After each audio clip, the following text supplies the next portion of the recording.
Selamat bergabung di Ngobrol Seram bersama Epi Silma. Untuk konten pertama di tahun 2023 ini, aku akan membacakan pengalaman seram yang aku alami sendiri. Bagi kalian yang ingin berbagi pengalaman seram, silakan kirimkan kisah kalian ke inbox Facebook, Instagram, atau ke WhatsApp yang linknya ada di deskripsi. Bisa diketik atau rekam suara. Nah, kini kita langsung mendengarkan kisahku.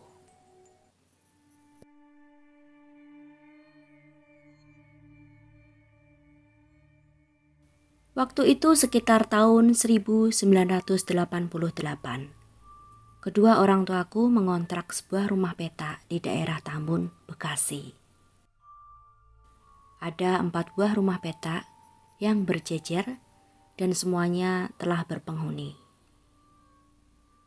Rumah yang pertama dihuni oleh suami istri pedagang sepatu keliling. Rumah kedua dihuni oleh pasangan pekerja pabrik. Kami menghuni rumah yang ketiga, sedangkan rumah keempat dihuni oleh pemilik warteg. Pemilik rumah kontrakan bernama Pak Gani. Beliau dan keluarganya tinggal di rumah induk. Rumah induk dan rumah kontrakan hanya dipisahkan dengan area sumur pompa tangan. Di rumah itu aku tinggal dengan papa, mama, dan adikku yang masih bayi.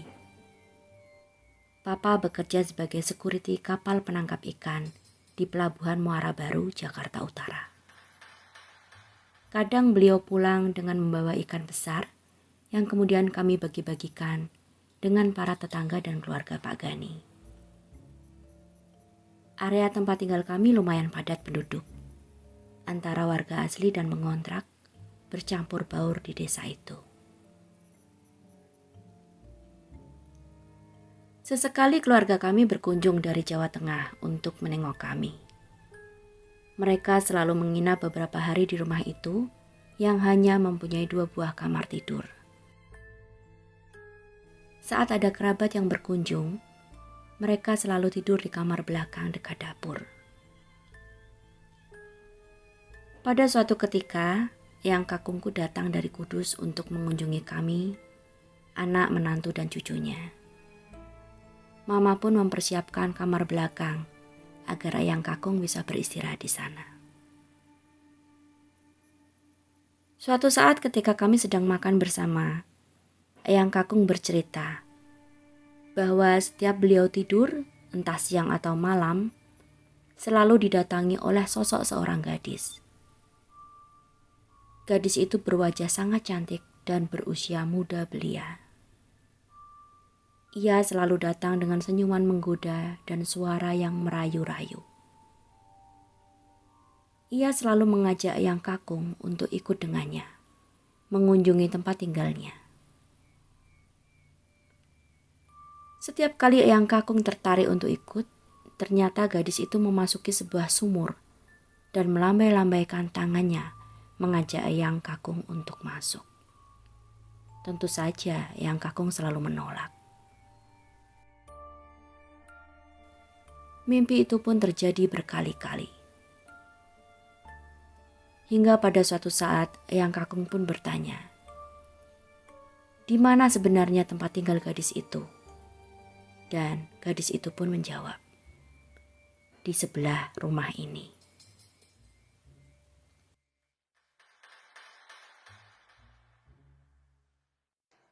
Papa dan mamaku saling berpandangan dengan senyum kebingungan. Di satu sisi, itu tak mungkin. Gadis itu tinggal di sebelah rumah kami. Karena rumah kami diapit oleh rumah lain yang ada penghuninya dan kami kenal akrab dengan mereka.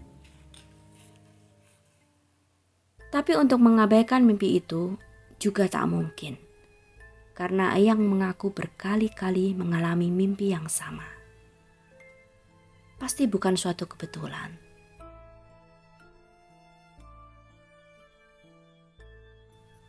Beberapa hari kemudian, Eyang kakung berpamitan karena harus mengunjungi keluarga paman dan bibiku. Malamnya kebetulan papa sedang libur kerja. Beliau mengobrol dengan Pak Gani di balai bambu di depan rumah petak.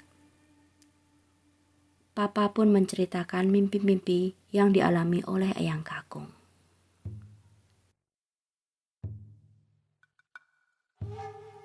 Pak Gani nampak mendengarkan dengan seksama dan nampak sesekali tersenyum. Saat Papa selesai bercerita, Pak Gani menganggukkan kepala berkali-kali. Pandangan matanya tampak menerawang. Sudah besar ia rupanya, gumam Pak Gani. Papa yang waktu itu sedang merokok sambil memandangi anak-anak yang bermain di teras rumah, seketika langsung mengernyit heran. "Iya, siapa maksud Bapak?" tanya Papa.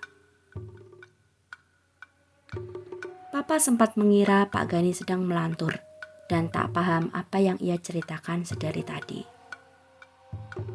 Kadang-kadang Pak Gani memang suka berbicara melantur karena pengaruh usia dan penyakit pikun yang dideritanya. Gadis itu, dia sudah besar sekarang, gadis yang menemui Eyang Kakung di dalam mimpinya, jawab Pak Gani dengan kalem. Papa menunggu kelanjutan kalimat Pak Gani. Ia tak ingin menyela. Percakapan yang semula hanya obrolan basa-basi biasa, kini tampaknya semakin sangat serius. Kira-kira menurut Eyang Kakung, berapa usia gadis itu? Tanya Pak Gani. Ya sekitar 17-20 tahunan, masih sangat belia, jawab Papa. Memangnya kenapa, Pak?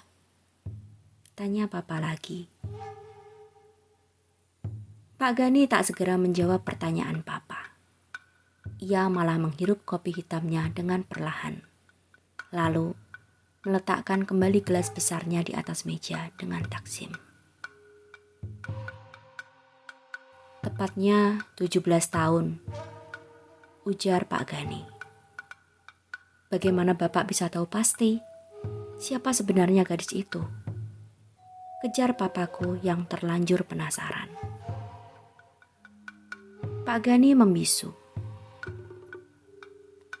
Lalu mengapa ia bilang bahwa rumahnya berada di sebelah rumah ini? Sedangkan kanan dan kiri rumah ini kan ada penghuninya. Tanya Papa sambil menunjuk deretan rumah petak di belakang mereka. Ayo ikut aku, ajak Pak Gani sambil berjalan tertatih menuju ke rumahnya. Papaku hanya terdiam dan menurut saja. Beliau mengikuti Pak Gani dari belakang.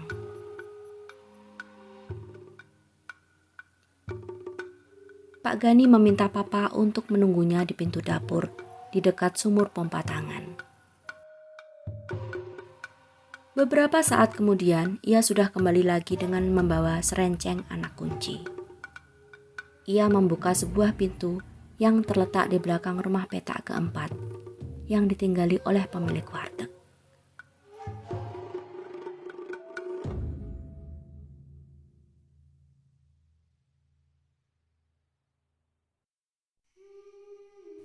Papaku menatap beliau dengan heran. Mengapa Pak Gani membuka pintu belakang rumah itu dengan kunci yang ia bawa, sedangkan penghuninya berada di dalam rumah? Mengapa Pak Gani tidak meminta izin untuk masuk melalui pintu depan saja? Untuk apa Pak Gani memasuki rumahnya yang sedang dikontrak orang lain? 1000 pertanyaan berkecamuk di pikiran Papa saat Pak Gani sibuk berkutat membuka pintu itu dengan tangannya yang gemetar. Pintu pun terbuka. Pak Gani menyalakan lampu dan mempersilahkan Papa untuk masuk terlebih dahulu. Papa masuk ke dalam ruangan itu dengan terheran-heran. Itu hanyalah sebuah kamar, bukan menyatu dengan rumah yang dikontrak oleh pemilik warteg. Seolah menjawab keheranan Papa, Pak Gani pun bercerita. Penjual warteg itu hanya menyewa setengah rumah petak ini. Sedangkan pintu penghubung kamar belakang aku tutup dan kunci. Lalu aku buatkan pintu yang langsung menuju keluar, sehingga aku bisa keluar masuk melalui pintu ini. Terang Pak Gani. Papa tertegun. Ia sama sekali tak pernah menduganya. Papa berkeliling mengamati isi ranjang yang diterangi lampu neon itu. Ada sebuah ranjang besar bertirai dan berseprai satin. Sepasang bantal dan gulingnya pun dibalut kain satin juga. Semua berwarna pink lembut. Di sebelah ranjang ada sebuah meja rias kayu berukir yang dicat putih. Di atasnya berjejer aneka kosmetik dan botol-botol parfum yang ditata rapi. Meja rias itu dilengkapi dengan cermin oval dan kursi bulat pendek. Di seberang meja rias ada lemari pakaian 2 pintu. Papa melirik saat Pak Gani membuka pintu lemari itu. Isinya penuh dengan pakaian wanita yang digantung. Aneka pakaian dalam, sepatu dan tas. Selain itu, ada sebuah meja kecil yang di atasnya diletakkan wadah berisi aneka buah dan makanan ringan, serta sebuah teko dan gelasnya. Di ujung kamar, di dekat pintu, ada sebuah tempayan tertutup yang dihiasi dengan renda dan taburan bunga segar yang beraroma wangi menyengat. Entah apa isi tempayan itu. Dilihat dari keseluruhan isi kamar, nampaknya sang pemilik adalah seorang wanita. Papa mengusap tengkuknya yang terasa meremang. Perasaannya mendadak tak enak. Kamar ini terlalu rapi untuk dihuni oleh seseorang. Ada yang tak wajar. Siapa yang tinggal di sini, Pak? Tanya Papa pada akhirnya. Setelah menunggu Pak Gani yang tak kunjung berkata. Pak Gani menghela napas sambil tersenyum tipis. Sorot matanya tampak murung. Ia pun mulai bercerita. Anak bungsu kami meninggal hanya beberapa hari setelah ia dilahirkan karena sakit.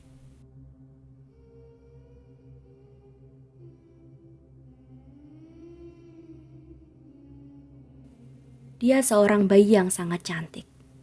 Kami merasa sangat kehilangan karena ia adalah satu-satunya putri kami. Ketiga kakaknya berjenis kelamin laki-laki. Istriku yang terlalu sedih tak mau memakamkan jenazahnya di pemakaman umum karena ia tak mau berpisah jauh dari putri kami. Ia ingin bisa mengunjungi makamnya tiap hari. Sehingga kami pun sepakat untuk memakamkannya di sini. Kata Pak Gani sambil menunjuk lantai di hadapannya. Seketika Papa terkesiap dan mundur menuju pintu sembari mengusap lengannya yang merinding. Pak Gani tersenyum maklum melihat reaksi spontan Papa. Seiring dengan ramainya kampung ini dan apalagi sejak pabrik batako itu berdiri, Pak Gani menunjuk ke kegelapan di belakang rumah ke arah bekas bangunan pabrik batako yang tidak berproduksi lagi. Maka kami putuskan untuk membuat rumah peta ini untuk dikontrakkan, untuk menambah pemasukan di masa tua kami, sambungnya. Karena tak ingin makam anak kami terganggu, maka kami menyamarkannya menjadi sebuah kamar, sehingga tak terlihat dari luar dan membuat orang ketakutan dan enggan mengontrak. Itu sebabnya rumah petak keempat itu hanya kami kontrakkan setengahnya. Namun lambat laun istriku seperti terobsesi. Setelah makam ini menjadi sebuah kamar, ia malah mengisinya dengan berbagai macam perabotan. Lalu aneka barang-barang keperluan wanita, hingga akhirnya makanan dan minuman. Ia mulai menghiasnya seolah-olah memang ada yang tinggal di kamar ini. Lambat laun semakin berlebihan. Setiap kali aku menegurnya, ia hanya bilang, semua atas permintaan putri kami. Kami pun jadi sering bertengkar. Akhirnya aku pun bosan dan membiarkannya saja.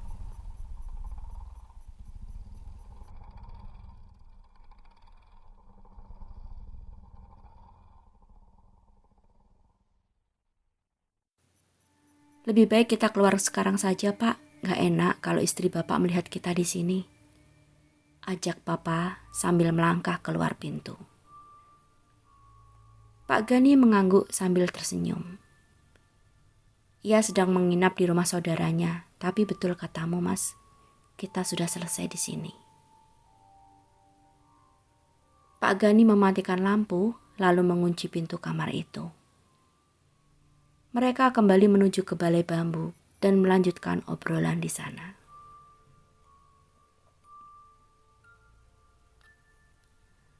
Setahun 2 tahun tak terjadi apa-apa, lanjut Pak Gani setelah mereka kembali ke balai bambu. Keadaan sudah sepi. Anak-anak yang semula berlarian di tanah lapang depan rumah petak sudah masuk ke rumah masing-masing. Papa menyalakan sebatang rokok dan kembali mendengarkan dalam diam. Namun belakangan ini sering terdengar desas-desus yang mengatakan bahwa mereka mengalami mimpi yang aneh. Dan untungnya, Pak Gani pun tertawa kecil. Lalu melanjutkan. Entah apa itu sebuah keuntungan atau bukan, yang mengalami mimpi bertemu seorang gadis yang bertempat tinggal di rumah petak keempat adalah selalu yang mengontrak rumah kami atau kerabatnya yang berkunjung. Seperti Eyang Kakung, dan semuanya adalah laki-laki. Kami tak pernah mendengar ada tetangga kami, penduduk asli sini, yang mengalami mimpi seperti itu. Sambung Pak Gani. Lalu, apa langkah Bapak selanjutnya? Tanya Papa sembari menyeruput sisa kopi yang sudah mendingin. Entahlah, mungkin aku harus berbicara kepada istriku untuk memindahkan makamnya ke pemakaman umum desa. Kurasa itu akan lebih baik. Jawab Pak Gani. Ya, saya rasa itu yang terbaik, Pak. Ujar Papa. Sebenarnya yang paling menyeramkan bukanlah cerita tentang mimpi-mimpi yang aneh. Tapi justru mungkin amukan istriku. Yang aku yakin sekali akan menentang saranku untuk memindahkan makam itu. Canda Pak Gani. Mereka tertawa bersama. Malam semakin larut. Tak berapa lama, Pak Gani berpamitan untuk beristirahat. Papa masih menghabiskan sisa rokoknya beberapa menit lagi. Beberapa hari kemudian, sewaktu Papa mengunjungi paman dan bibiku, di sana beliau bertemu juga dengan salah seorang pamanku yang masih lajang. Saat mereka bercerita tentang mimpi yang dialami oleh Eyang Kakung, tiba-tiba pamanku itu memotong. Aku juga beberapa kali mengalami mimpi yang sama. Dengan senyum misterius tersungging di bibirnya.